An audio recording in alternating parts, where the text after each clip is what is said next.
This is an absolutely amazing story for you now. The story of, it sounds like Dr. Bill at Mama's, story of a young boy from an impoverished background in the 1950s becoming a Hollywood scriptwriter with plenty of adventures in between.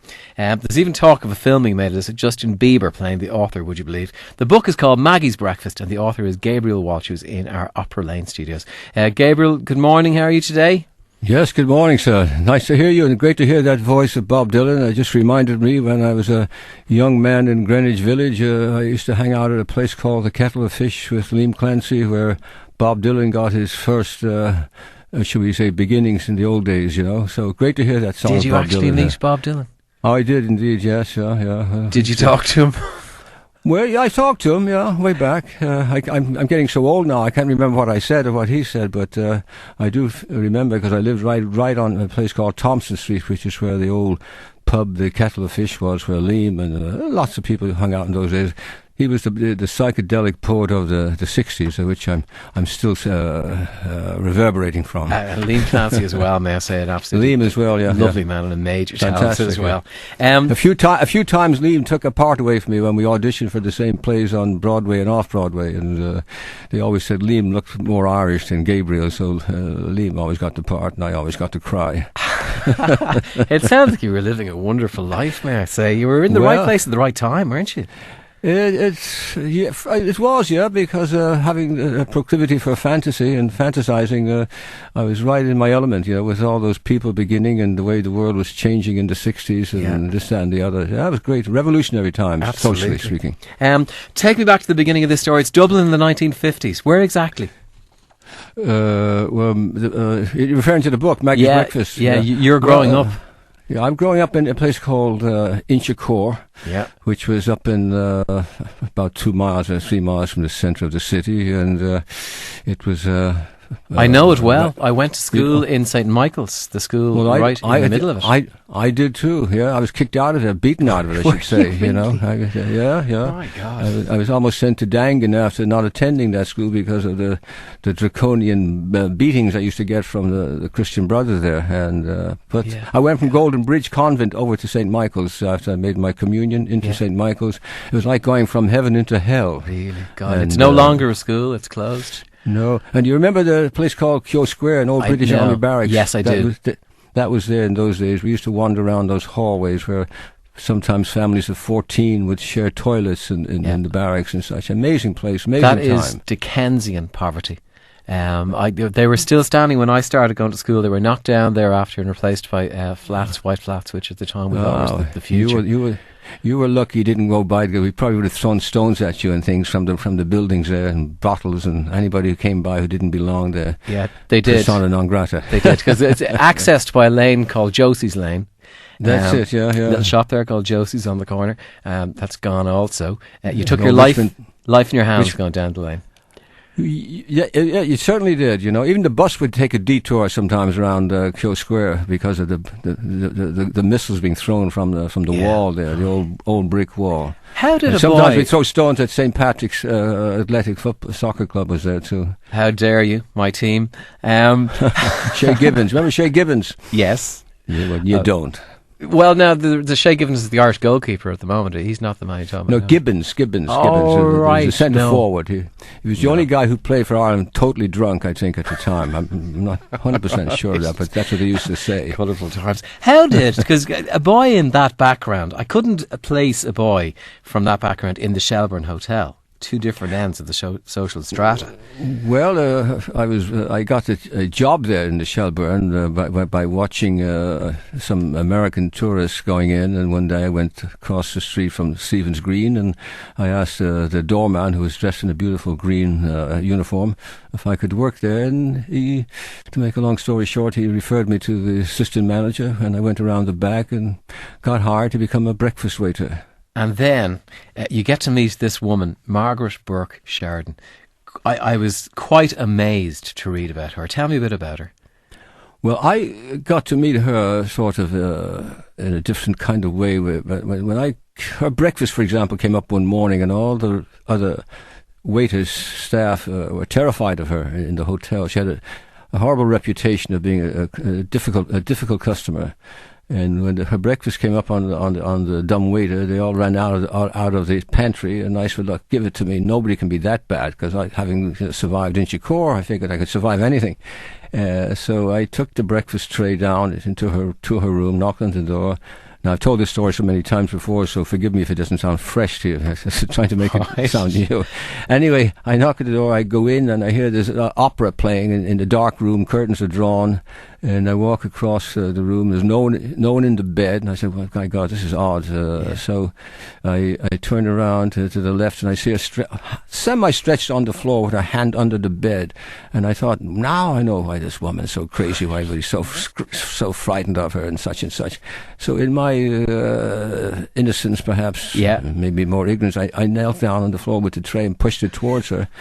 And she told me to get up and sit up and stand back, and I stood back with the tray. And she had been actually looking for a lipstick tube she had dropped just prior to my entrance into the room. Now that's timing for you, because to me the customer stretched out on the floor looking for a lipstick tube under the bed. And she asked me to put the tray down and told me to sit and listen to the opera, which I thought was a horrible noise at the time. Now, it's funny, when I read about her, I discovered that she was this really famous person who'd been singing opera in Covent Garden. She was Puccini's favourite. She had been discovered at one point by... who was it? Marconi, I was a fan of hers. And you can still go on the internet and listen to her sing. She was very famous. She in her day, next to John McCormack, was the primary artist of Ireland at the time, being a soprano. And she was most famous in Italy and Covent Garden. And we have a little clip of her. We're just going to play a little clip for to the audience.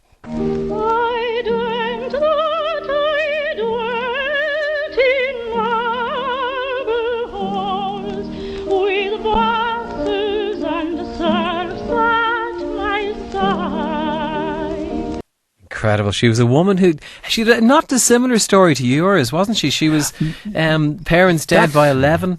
That's an amazing coincidence, and perhaps I've never intellectually knew why she took a real interest in me, other than she thought that only a mad person could want to think someone's having breakfast under the bed.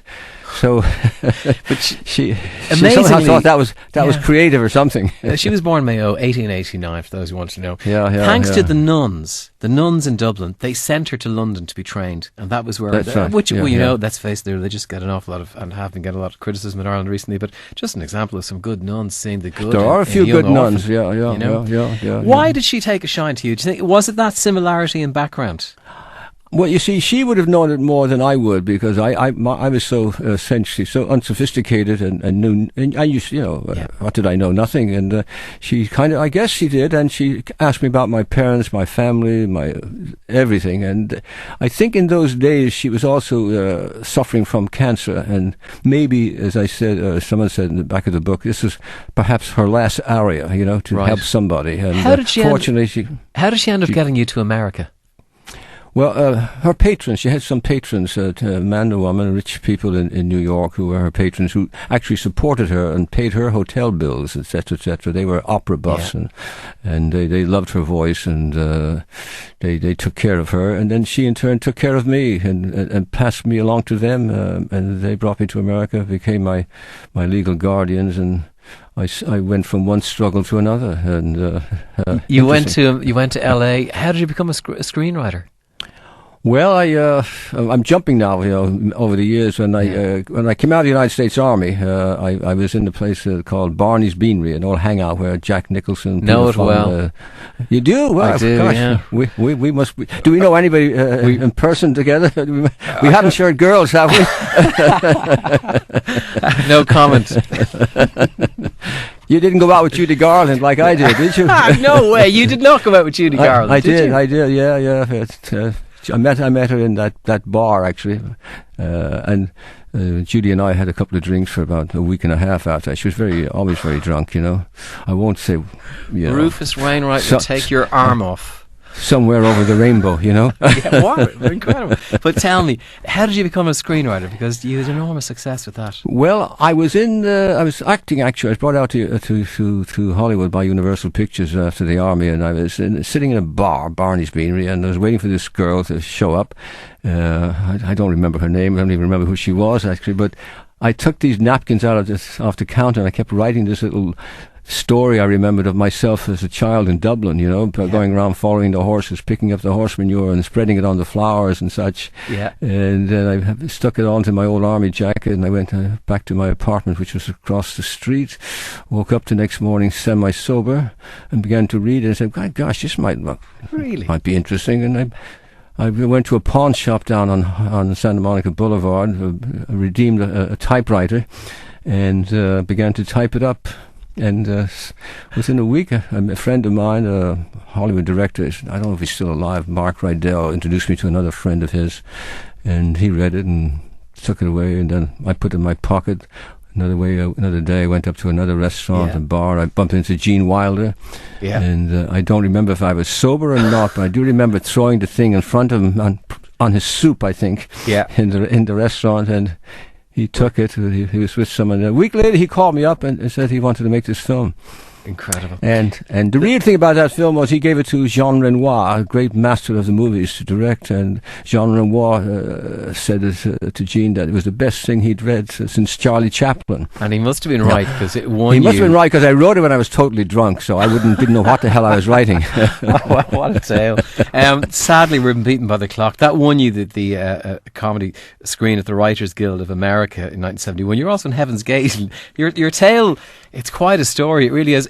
There is talk of a film. Is it going to happen? Oh, definitely, yeah. We're trying to. My agent out in Hollywood now is shooting for the stars, like what you always have to do in Hollywood. He's trying to get Justin Bieber interested in the project. When I write the screenplay for it. I hope he's man enough to play. Well, I don't know. What are you going to do? Yeah. You do. What can I say? Hold out for Brad. Maggie's Breakfast is the name of the book. It's an absolutely amazing tale. And Gabriel Walsh, joining us in Opera Lane. They will need to compare notes on Barney's Beanery at some other point, Gabriel, I think. Yeah. Maybe when we get Justin Bieber over here. Yes, that sounds like a plan. Thank you very much for joining us today. You're Thanks welcome. for coming into the studio. It's been fascinating. My pleasure. My pleasure and my honour. Thank you very much indeed.